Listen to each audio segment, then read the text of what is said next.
Hi again. So picking up on 1A2, we've just done 1A1. 1A2 is much the same. A couple of points just to be really careful that we always listen or always read the question, should I say. Produce at a scale of 1 to 1, so that's important. An elevation, plan, and sectional end elevation. So, those are pretty normal. Make sure that we get a sectional end elevation because that differs from how it appears in the datasheet. Through the cutting plane on the front casing, datasheet 3, part 2. Drawing is complete with hidden detail, appropriate dimensions, and annotation. So again, we just need to make sure we include all the dimensions and annotations that are shown on the datasheet.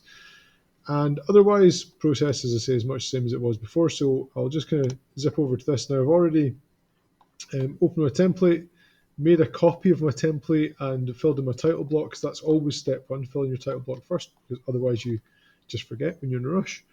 And then we're going to place our base view. This will be 2019 assignment part 2. So in here, we want to make sure the scale is set 1 to 1. And we might as well, in the last video, I showed you that you can change the names of the views by double clicking on the view titles on the actual drawing themselves after they're created. You can also do it as you're creating them. So if we just do elevation and make the wee light bulb ticked, and we need hidden detail, so we're going to make sure that's left alone. And it's currently orientated correctly, relevant to the datasheet. If we kind of just scroll down so you can see what I mean.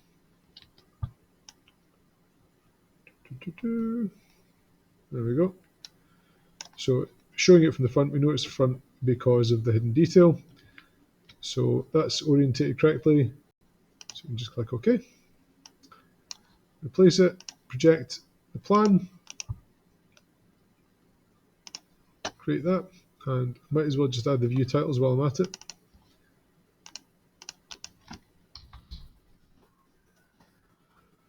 And then we're not going to project a view here. What we're going to do is a section.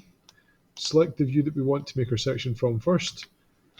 Take time to just check that we are identifying where the cutting plane's got to go. So it's going to go right through the center of this. We want to hover until we find that trace line in the middle to pick it up, but don't click, because remember, we want to start that cutting plane outside the view and then continue it to outside the view. And you want to avoid either of these clicks being on any reference point, because that will constrain the ends of the line to that point. So we've done our first and second click. It's not a step section, so we don't need to direct that line any further. We can right click continue. And over here, you'll see that we have any options that we might want to choose here. I don't think there's really anything that we need to change. So we can just click OK. And that's us got our section view. Because we could change the title. So we'll just call it section. Section DB. But you can go in here, you can delete the scales off there because there are no different scales within this. But I'm not going to bother. It's up to you if you want to do that. At this point, as always, go through the routine that I always follow is do your title block and fill your title block in. Do your views, as to say, make your views, title your views, because it's really easy to forget that later on if you don't do it when you create them. And then do all of your center lines, center marks, and only at that point would you then move on to actually doing your dimensions annotations, which you should do last because they're the thing that will take most time and probably the thing that you're most likely to then forget to do other things after. So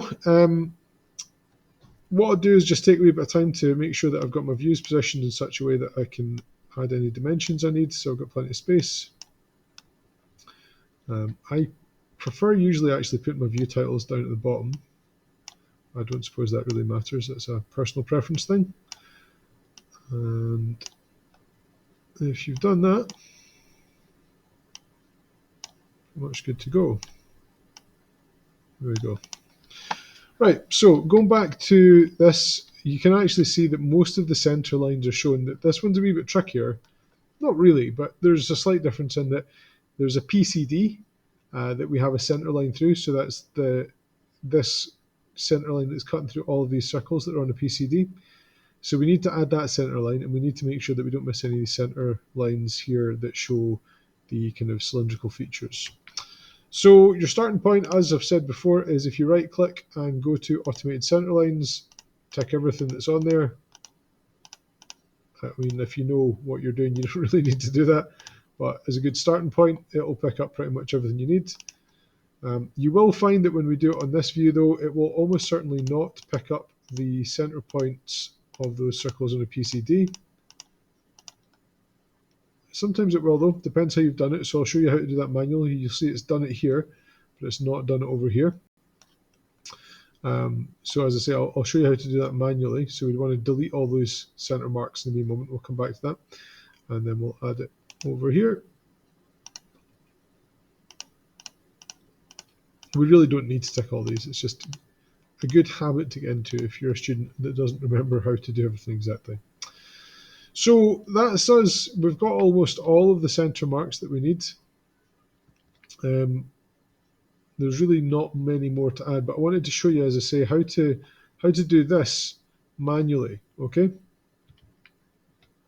As you see, it's shown in here.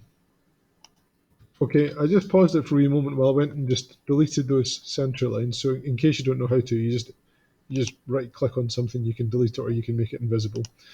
So we've not got any of those center marks. Now, if you go up to the top here, you've got your tools that you use for adding center lines and center marks, which are pretty self-explanatory for circles and cylindrical holes and so on and so forth. This centered pattern one is the one that we would use here. So the way that you do that is you click on that, you select, first of all, this circle, which kind of defines the kind of center point that this pattern is going to go around.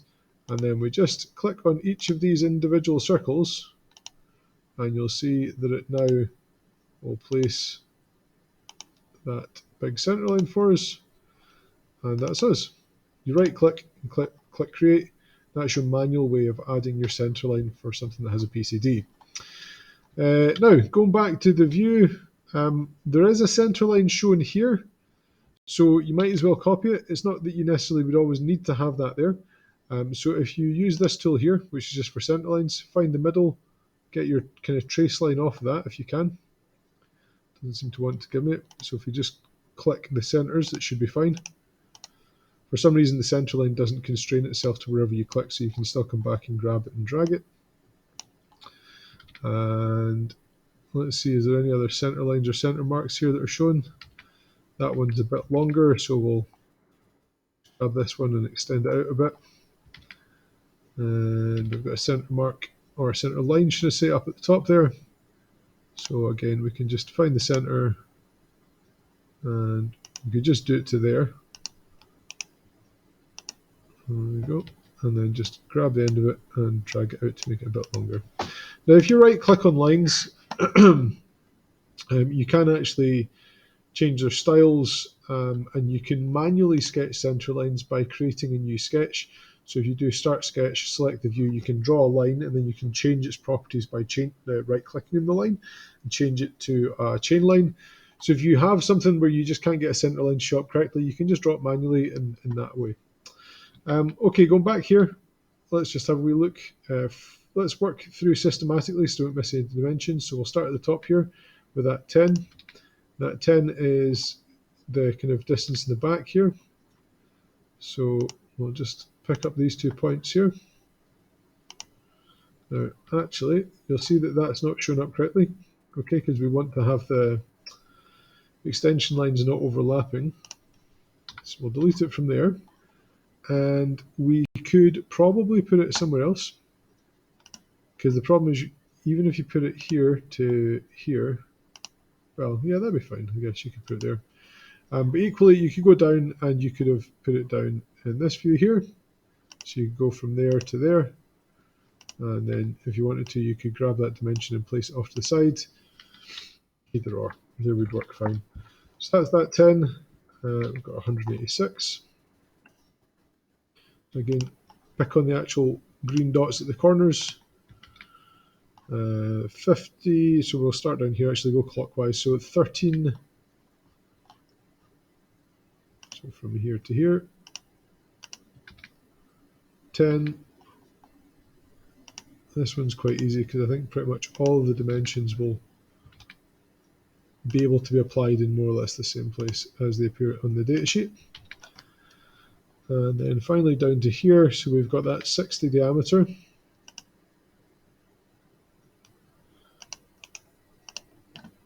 Incidentally, controlling how your figures on these appear can be done by going to Manage, Styles Editor, and then if you go into one of these, or in fact both of them, and then go to, I think it's Text, yeah, you'll see you've got some options here for how the landings for the figures appear for your diameters and radii, and there's another one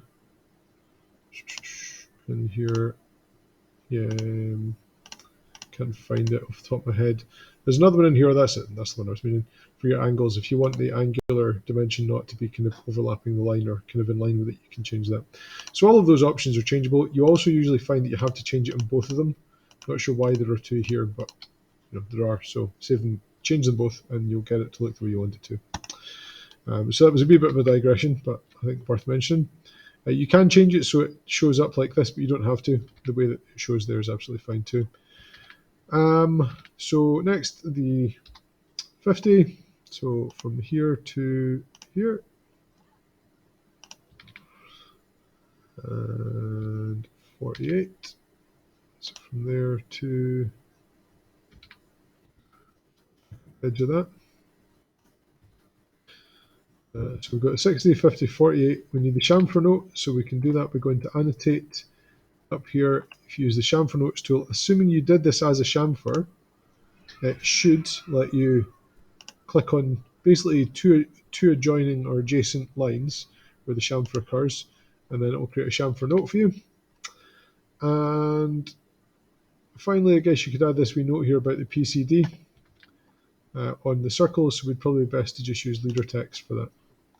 So just grab that little top circle, your leader text, and that's going to say diameter 3. There's a wee thing in here for symbols. I just need to remember where it is.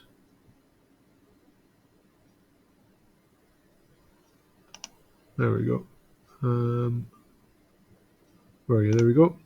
Diameter 3. PCD 66, repeat 6. Okay, so PCD 66, repeat